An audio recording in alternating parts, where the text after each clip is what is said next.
guys! Welcome back to my channel.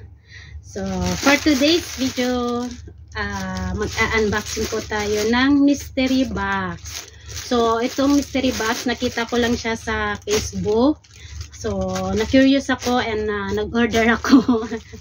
Tingnan natin kung anong laman ng mystery box na to. Buksan natin. So, ang isang box is 2KD. So, dalawa yung kinuha ko para makatipid. Kasi kapag one box lang ang in-order, 2KD ang isang box tapos plus delivery. So, ang ginawa ko, 2 box ang in-order ko. Tapos, 4KD, free delivery na siya. So, samahan nyo ako. Ano kayang laman itong mystery box na to? Na-curious lang ako. Ay, naku. Tingnan natin kung anong laman. Uy, nakatip pa siya, oh. Mukha yatang ballpen to. Ballpen or pencil. So, buksan muna natin to, guys. Itong isa. Nakatip siya. Ano kaya to? Hindi ko mabuksan.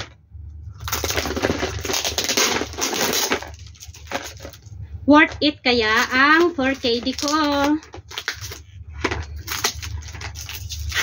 Ang hirap. So, ito muna. Buksan na natin. So, ang 4KD is equivalent to 737 pesos or 740 like that. So, ayan. Buksan na natin. Ano kaya laman nito? Magaan siya, guys. Nakita ko lang to sa Facebook kaya bumili ako. Curious lang ako kung ano itong mga mystery box na to. Okay. Earphone siya, guys. Ayan. Tingnan natin kung ano naman. Earphone. So, ito guys, earphone siya. So, ang earphone is ano lang to mga 1KD lang ang earphone or 1.5. So, ito ang ito yung laman ng isang box natin. So, ito isa, ano naman natin to isa. Tingnan natin.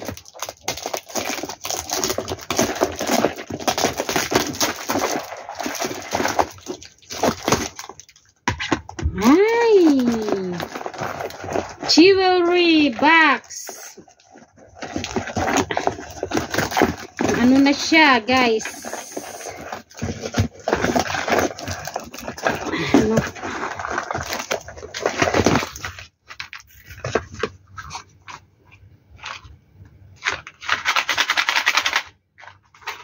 Mabigat siya. Baka hindi ito tunay. Let's open it! Agoy! My bracelet, guys. Saka ito, necklace. Mayan. Stainless necklace siya. Chain lang siya, guys. Suot natin. Mabigat. Tapos itong bracelet niya. Mukha yatang malaki. Maluwag. Parang pang lalaki naman siya. Oh, ayan. Maluwag siya. Ay. Mystery box na to. Na-scam tayo. Ayoko na. So, ayan. Ayan, guys. Ito ang laman ng mystery box natin. Isang earphone and this one. O, diba? Ay, nako, hindi na ako susunod bibili. Ayoko na. Sayang yung pera ko. Ayoko nang bumili. Ano ba yan? Mystery box. Salamat, guys. Thank you for watching. Ayan. 4KD, 740 pesos. My God. Yun na, bye-bye na guys. Salamat.